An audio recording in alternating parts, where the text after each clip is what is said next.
धामी के शपथ कार्यक्रम पर बड़ा अपडेट। देहरादून से आपको बड़ी खबर दे दे, थोड़ी देर में विधायक पद की शपथ लेने वाले हैं सीएम धामी और विधानसभा अध्यक्ष रितु खंडूड़ी उन्हें शपथ दिलवाने वाली हैं। भाजपा के कई बड़े नेता शपथ के दौरान मौजूद होंगे। साथ ही आपको बताएं कि धामी 55,000 से ज्यादा वोट से जीते थे चुनाव और कांग्रेस के उम्मीदवार को उन्होंने हराया था। कांग्रेस के निर्मला गहतोड़ी को उन्होंने शिकस्त दी थी। दोपहर 1 बजे यानी कि अब से थोड़ी देर बाद आप देखेंगे ये कार्यक्रम। 1 बजे का समय बताया जा रहा था, लेकिन अब से थोड़ी देर बाद ये कार्यक्रम आप देखेंगे। धामी 55,000 से ज्यादा वोटों से उपचुनाव को जीते हुए हैं और आज वो शपथ लेने वाले हैं। ये फाइनल शपथ उनका है। थोड़ी देर में शपथ ग्रहण का कार्यक्रम होगा। विधानसभा स्पीकर रितु खंडूड़ी उन्हें शपथ दिलवाएंगे और इसमें तमाम बड़े नेता मौजूद होंगे। और विनोद मेरे सहयोगी जुड़ चुके हैं देहरादून से। विनोद, क्या अपडेट है शपथ ग्रहण को लेकर? जया, देखिए अभी अगर आपको बताएं कि करीब 1 मिनट हो चुकी है और मुख्यमंत्री पुष्कर सिंह धामी ने विधायक पद की शपथ ले ली है। विधान भवन में वो अभी थोड़ी देर पहले पहुंचे थे, जिसके चलते अभी थोड़ी देर यानी 1 से 1.5 मिनट अभी हुई है। मुख्यमंत्री पुष्कर सिंह धामी ने विधायक पद की शपथ ले ली है। मैं तस्वीरें इस प्रांगण की आपको दिखाऊं कि तमाम इस कार्यक्रम के दौरान यहाँ पर मुख्यमंत्री पुष्कर सिंह धामी मौजूद हैं, राज्यसभा सांसद नरेश बंसल हैं, कैबिनेट मंत्री गणेश जोशी हैं और इसके साथ में पार्टी के तमाम विधायक इस पूरे प्रांगण में हैं। और अब 1 बजे का कार्यक्रम यहाँ किया गया था कि 1 बजे मुख्यमंत्री पुष्कर सिंह धामी विधायक पद की शपथ लेंगे और विधानसभा अध्यक्षा रितु खंडूड़ी के द्वारा मुख्यमंत्री को विधायक पद की शपथ दिलवाई गई है। तो जो एक फॉर्मेलिटी थी और इसके बाद विधानसभा असेंबली का आज मुख्यमंत्री हिस्सा हो चुके हैं और विधायक पद की जैसी मुख्यमंत्री धामी ने शपथ ली तो उस दौरान तमाम कैबिनेट मंत्री यहाँ पर मौजूद रहे। इसके अलावा पार्टी के तमाम विधायक यहाँ पर मौजूद रहे और सीधी तस्वीरें जो एबीपी गंगा के दर्शक देख रहे हैं कि मुख्यमंत्री का तमाम लोग अभिवादन कर रहे हैं और उनसे बातचीत कर रहे हैं। और ये तस्वीरें मुख्यमंत्री के जो विधायक पद की शपथ है उसके बाद की है, जिसके बाद मुख्यमंत्री ने विधायक पद की शपथ ले ली है। और देखिए बिल्कुल खचाखच ये पूरा प्रांगण जो भाजपा के कार्यकर्ता हैं उनके माध्यम से यहाँ पर भरा हुआ है और बातचीत करने की कोशिश भी करेंगे। हम बातचीत करने की कोशिश करेंगे। हमारे साथ में भाजपा के विधायक हैं। सर, आज मुख्यमंत्री जी की शपथ हो गई है, क्या कहेंगे आज? सारी पार्टी में बहुत खुशी है और ये बड़ा ऐसी विन जो है ये अनएक्सपेक्टेड विन है और ऐसा रिकॉर्ड टूटा है जो आने वाले जब तक पॉलिटिक्स रहेगी मुझे लगता नहीं ऐसा कभी रिकॉर्ड टूट पाएगा। जया, देखिए अभी सीधे तस्वीरें जो देख पा रहे हैं कि मुख्यमंत्री अपना संबोधन शुरू करने वाले हैं। विधायक पद की शपथ मुख्यमंत्री ने ले ली है और विधानसभा असेंबली का वो हिस्सा हो चुके हैं। तमाम गणमान्य व्यक्ति यहाँ पर मौजूद हैं, कैबिनेट मंत्री तमाम सरकार के यहाँ पर है और सीधे तस्वीरें आप देख पा रहे हैं कि अभी विधानसभा में मुख्यमंत्री मौजूद हैं, तमाम कैबिनेट मंत्री मौजूद हैं और जो एक फॉर्मेलिटी थी कि आखिरकार विधानसभा असेंबली में जाएंगे मुख्यमंत्री, उसके बाद में बड़े पैमाने और बड़े रिकॉर्ड के साथ ही मुख्यमंत्री ने अपनी जीत दर्ज की थी और इसके अलावा 55,000 के करीब वोटों से ये जीते थे। और अब सुनते हैं सीएम पुष्कर सिंह धामी क्या कह रहे हैं। धामी का संबोधन यहाँ पर शुरू हो गया है।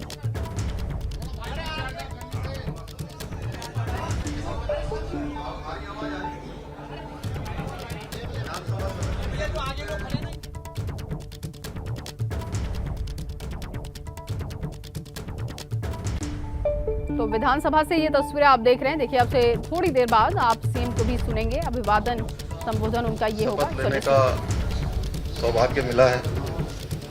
हमारी विधानसभा की पहली महिला अध्यक्ष उत्तराखंड निर्माण के बाद आदरणीय रितु खंडूड़ी जी यहाँ पर विराजमान हमारे मंत्रिमंडल के सभी सदस्यगण, सभी विधायकगण, सभी हमारे पार्टी के पदाधिकारीगण और आए हुए समस्त कार्यकर्ता भाइयों एवं बहनों, उपस्थित हमारे सभी पत्रकार मित्रों और छायाकार बंधुओं, मैं सबसे पहले तो चंपावत क्षेत्र की देवतुल्य जनता को और उपचुनाव के दौरान मेरे साथ हमारी पार्टी के प्रदेश अध्यक्ष मदन कौशिक जी भी आ गए। एक बार इनका भी तालियों से आप सब लोग स्वागत करें। सर्वप्रथम चंपावत क्षेत्र की देवतुल्य जनता और उपचुनाव के दौरान मेरे साथ साये की तरह डटे रहे भारतीय जनता पार्टी के प्रत्येक कार्यकर्ता को, प्रत्येक पदाधिकारी को मैं हृदय की गहराइयों से उन सभी को नमन करता हूं, उन सबका अभिनंदन करता हूं। मैं आज इस अवसर पर हमारे देश के यशस्वी प्रधानमंत्री आदरणीय मोदी जी का, भारतीय जनता पार्टी के शीर्ष नेतृत्व का एवं उत्तराखंड की 1.25 करोड़ देवतुल्य जनता का हृदय से धन्यवाद देना चाहता हूं कि उन्होंने मुझ जैसे एक सामान्य परिवार में पैदा हुए एक सैनिक पुत्र को अपना इतना अधिक प्यार दिया, अपना आशीर्वाद दिया और विश्वास जताया। मैं आप सभी को यह विश्वास दिलाता हूं कि आपके मुख्य सेवक के रूप में मैं उत्तराखंड को सर्वश्रेष्ठ राज्य बनाने का जो दायित्व मुझे मिला है, मैं उसे अपने प्राणों प्रण से, मेरे अंदर जितनी शक्ति है, जितनी ऊर्जा है, जितनी मेरी क्षमता है, उस ऊर्जा के साथ मैं उसका हर प्रकार से कोशिश करूंगा कि उसमें मैं आप सबके आशीर्वाद से वो हम लक्ष्य तक पहुंचे, सफल हों। भाइयों बहनों, उत्तराखंड को सर्वश्रेष्ठ राज्य बनाना ये मात्र एक नारा नहीं है, यह हमारा विकल्प रहित संकल्प है, जिसको लेकर हम लगातार विभिन्न अवसरों पर इस बात को मैं दोहराता रहा हूं। हमारा लक्ष्य और हमारा ये विजन है कि आने वाले समय में जब हमारे राज्य की रजत जयंती वर्ष का वर्ष मनाया जा रहा हो, जब हम 25 साल में पहुंचे, उस समय हम हिंदुस्तान के श्रेष्ठ राज्यों में से एक राज्य हैं। और आज मुझे महाभारत का वो प्रसंग याद आ रहा है जिसमें जब गुरु द्रोणाचार्य सारे राजकुमारों की सबकी जब परीक्षा ले रहे थे और उनसे जब भी उनसे पूछा जा रहा था और उन्हें निशाना साधने को कहा जा रहा था, तो उसमें से तब अर्जुन ने कहा कि मुझे केवल और केवल मछली की आंख दिखाई दे, मुझे उसके अलावा कोई लक्ष्य नहीं दिखाई दे रहा है, केवल एक ही लक्ष्य दिखाई दे रहा है, वो है मुझे चिड़िया की आंख। भाइयों बहनों, आज राज्य का विकास करने के कार्य को ठीक मैं उसी प्रकार से देख रहा हूं जिस प्रकार से अर्जुन उस चिड़िया की आंख को देख रहे थे। इसके अतिरिक्त न तो मुझे कुछ नजर आ रहा है और न ही मैं कुछ देखना चाहता हूं। इस सब में चूंकि इस सभागार में हमारे मीडिया के माध्यम से, हमारे चैनलों के माध्यम से ये पूरे प्रदेश के अंदर आज ये कार्यक्रम सीधे प्रसारित हो रहा है, इसमें जो हमारे सब बड़े हैं उनका हमें आशीर्वाद चाहिए, उनका मार्गदर्शन चाहिए, जो हमारे साथ हैं, साथी हैं, उन सबका सहयोग चाहिए और सबका साथ, सबका विकास, सबका विश्वास और सबका प्रयास जो माननीय प्रधानमंत्री जी का ध्येय वाक्य है, उस ध्येय वाक्य को लेकर हम सभी को आगे बढ़ना है। क्योंकि मैं मुख्य सेवक के रूप में हूं, ये ठीक है कि आप सब लोगों ने, हमारे राष्ट्रीय नेतृत्व ने, माननीय प्रधानमंत्री जी ने मुझे आगे का काम दिया है कि मैं आगे चलूं, लेकिन ये मैं विभिन्न अवसरों पर कह चुका हूं। आज मैं उस बात को फिर से दोहरा रहा हूं कि ये यात्रा, ये मेरी निजी यात्रा नहीं है। या माननीय अध्यक्षा जी यहाँ बैठी हैं, तो इनकी भी कोई निजी यात्रा नहीं है, ये हमारे पूरे उत्तराखंड की सामूहिक यात्रा है। और इस सामूहिक यात्रा को हम सब लोगों ने सहयात्री के रूप में पूरी करनी है। सहयात्री के रूप में तब यात्रा पूरी होगी जब हम सब साथ साथ कदम ताल करेंगे, कदम से कदम मिलाकर चलेंगे, तो निश्चित रूप से हम अपने गंतव्य तक पहुंचेंगे।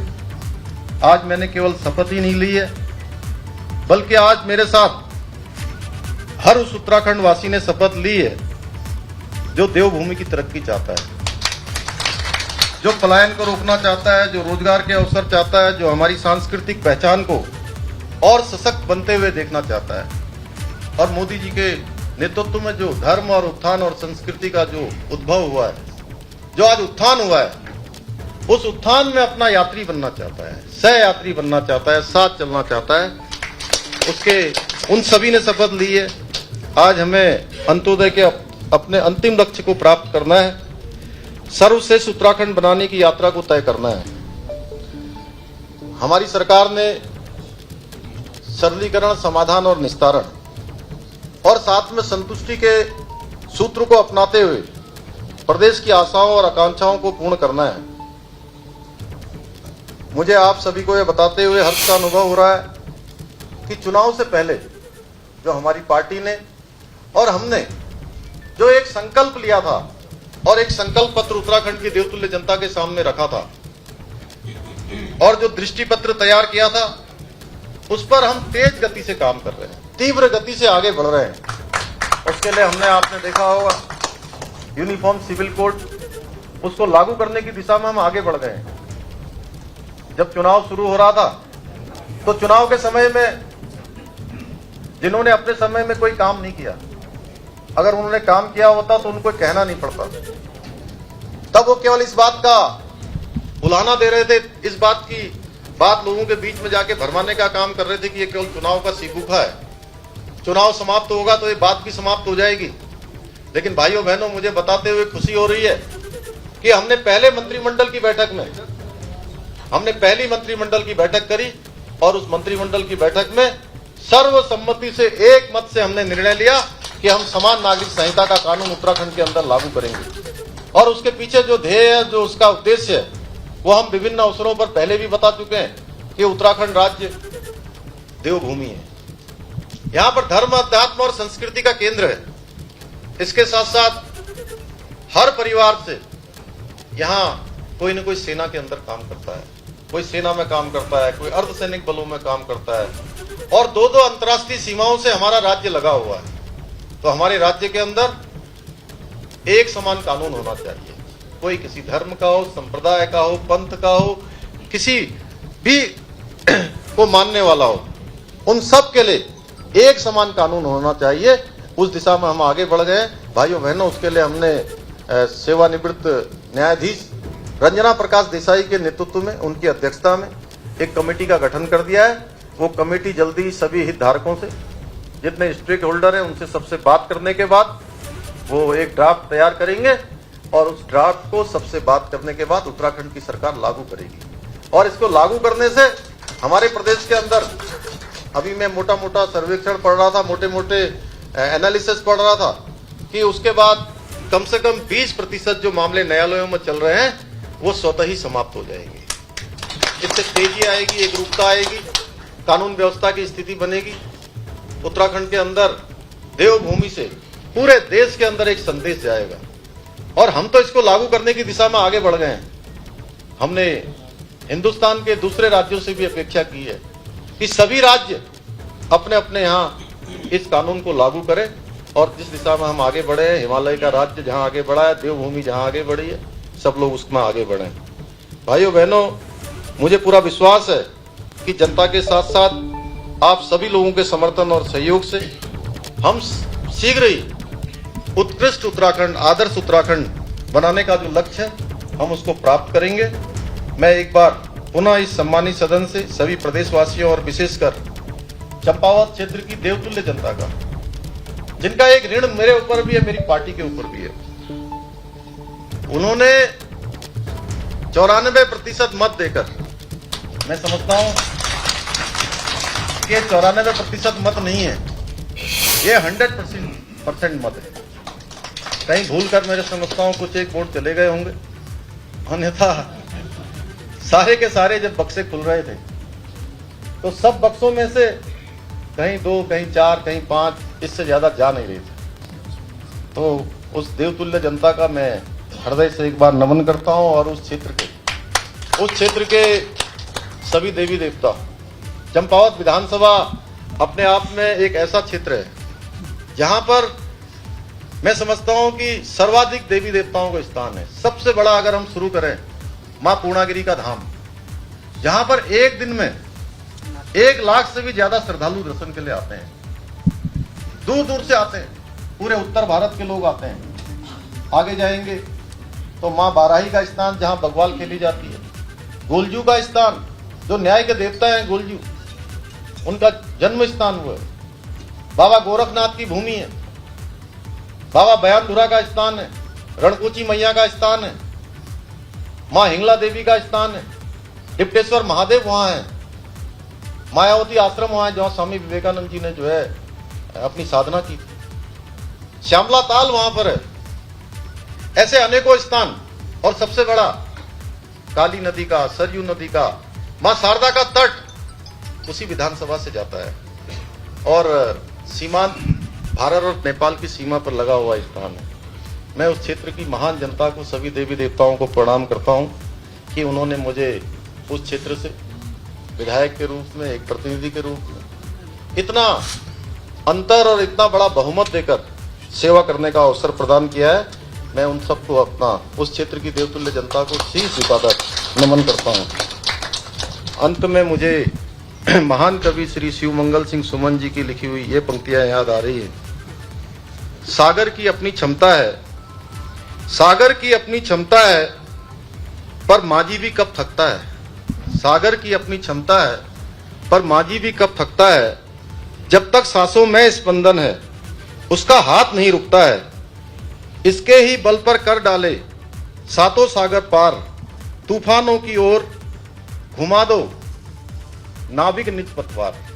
नाविक निज पतवार, यहाँ तूफानों से आशय हमारे समक्ष जो व्याप्त चुनौतियां हैं, जो हमारी समस्याएं हैं, जो हमारी रुकावट है, उनसे है।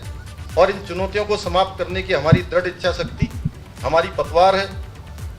मैं आप सभी को पुनः हृदय की गहराइयों से, आप सब लोगों ने आकर इस समारोह को और भव्यता प्रदान की है, मुझे आपने संबल प्रदान किया है। आप सबके द्वारा जो यहाँ पर आकर हमारे बड़ों के द्वारा आशीर्वाद, हमारे सब मित्रों के द्वारा समर्थन देकर जो मेरे अंदर एक ऊर्जा का, आपने ऊर्जा को बढ़ाने का काम किया है, ऊर्जा दी है, आपने उत्साह बढ़ाया है, एक उमंग का वातावरण तैयार किया है। ये सारा उमंग, उत्साह और ऊर्जा का वातावरण हम प्रदेश को सर्वश्रेष्ठ प्रदेश बनाने की ओर आगे ले जाएंगे। इतना ही आप सबसे कहते हुए अंत में आप सभी का धन्यवाद करते हुए अपनी बात को समाप्त करता हूं। बहुत बहुत धन्यवाद। भारत माता की, भारत माता की, भारत माता की। टाइम और चलिए बड़ी खबर का रुख करेंगे जो कि देहरादून से है। राहुल गांधी को ईडी दफ्तर बुलाने पर कांग्रेस का प्रदर्शन चल रहा है और ईडी दफ्तर पर पहुंचे कांग्रेस नेता, ईडी दफ्तर के गेट पर चढ़े कांग्रेसी नेता कार्यकर्ता, गेट के ऊपर चढ़कर विरोध कर रहे हैं कांग्रेसी नेता। ये देखिए तस्वीरें आप देख पा रहे हैं। प्रदेश अध्यक्ष करण माहरा, नेता प्रतिपक्ष यशपाल आर्य, पूर्व नेता प्रतिपक्ष प्रीतम सिंह ईडी कार्यालय के बाहर धरने पर बैठे हैं। एक तरफ दिल्ली में ईडी दफ्तर पहुंच चुके हैं राहुल गांधी, पूछताछ उनसे हो रही है, वहीं दूसरी तरफ देश भर में अलग अलग हिस्सों में प्रदर्शन हो रहा है। ये तस्वीर देखिए, देहरादून की तस्वीर है जहां ईडी दफ्तर के बाहर कांग्रेस के नेता पहुंचे और किस तरीके से कांग्रेस के कार्यकर्ता ईडी के गेट पर चढ़े और प्रदर्शन किया जा रहा है, नारेबाजी की जा रही है, नाराजगी है ये ईडी के खिलाफ, सरकार के खिलाफ। राहुल गांधी को ईडी दफ्तर बुलाने पर कांग्रेस का ये प्रदर्शन है। तस्वीरें आप देख रहे हैं और आपको बताएं कि प्रदेश अध्यक्ष करण माहरा भी धरने पर है, नेता प्रतिपक्ष यशपाल आर्य धरने पर बैठे हुए हैं ईडी गेट के सामने। इसके अलावा पूर्व नेता प्रतिपक्ष प्रीतम सिंह भी ईडी कार्यालय के बाहर हैं। और इसी खबर पर ज्यादा जानकारी के साथ रवि कैंतुरा मेरे सहयोगी जुड़ चुके हैं। रवि, इस वक्त प्रदर्शन को लेकर क्या अपडेट है? बिल्कुल, ये देखिए लगातार प्रदर्शन अभी चल रहा है। प्रवर्तन निदेशालय के बाहर कांग्रेसी तमाम जो नेता है वो यहाँ पर मौजूद हैं। प्रदेश अध्यक्ष हैं, यहाँ पर नेता प्रतिपक्ष हैं, पूर्व नेता प्रतिपक्ष हैं और तमाम जो कांग्रेस के जिला अध्यक्ष हैं वो भी यहाँ पर मौजूद हैं। प्रदर्शन लगातार उग्र होता चला जा रहा है, क्योंकि अभी कुछ देर पहले अगर हम कहें तो कांग्रेस के जो नेता है वो ईडी कार्यालय के बाहर धरने पर बैठे हुए थे, लेकिन अब जो ईडी कार्यालय का जो गेट है उस पर भी कई नेता चढ़े हैं। तो ऐसे में हम कह सकते हैं कि लगातार प्रदर्शन उग्र किया जा रहा है और लगातार यही कांग्रेस का कहना है, कांग्रेस के बड़े नेताओं का, कि यहाँ पर कांग्रेस की छवि खराब करने के लिए भाजपा द्वारा इस तरीके के काम किए जा रहे हैं और तमाम इस तरीके के आरोप हैं। लेकिन हम ये कह सकते हैं कि इस तरीके से पूरे देश भर में आज कांग्रेस के धरने प्रदर्शन देखने को मिल रहे हैं। उसी की तर्ज पर आज अगर यहाँ पर बात करें तो देहरादून में भी इसी तरीके से लगातार प्रदर्शन चल रहा है। जो बड़े नेता है वो ईडी जो दफ्तर है उसके गेट पर चढ़े हुए हैं और लगातार भाजपा सरकार मुर्दाबाद के नारे यहाँ पर लगा रहे हैं, जिसमें कई विधायक भी हैं जो कि इस वक्त गेट के ऊपर खड़े हुए हैं, जिसमें प्रदेश अध्यक्ष खुद मौजूद है, नेता प्रतिपक्ष खुद मौजूद है।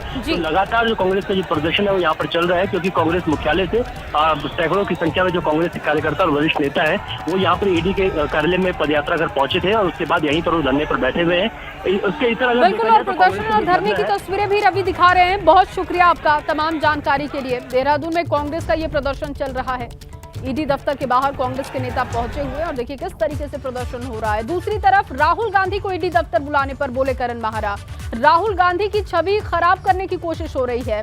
2024 लोकसभा चुनाव से पहले कांग्रेस की छवि खराब करने की ये कोशिश है। भाजपा विपक्ष पर दबाव बनाने की कोशिश कर रही है। उत्तराखंड कांग्रेस के प्रदेश अध्यक्ष हैं करण माहरा, उनका बयान आपको बता रहे हैं। राहुल गांधी को ईडी दफ्तर बुलाने पर उन्होंने नाराजगी जाहिर की और उन्होंने कहा कि ये दबाव बनाने की कोशिश है। 2024 से पहले राहुल गांधी की छवि खराब करने की कोशिश है बीजेपी की, क्योंकि 2024 में लोकसभा चुनाव है, लेकिन चुनाव से पहले किस तरीके से दबाव बनाया जाए, डराया जाए, इसी की कोशिश में भारतीय जनता पार्टी है।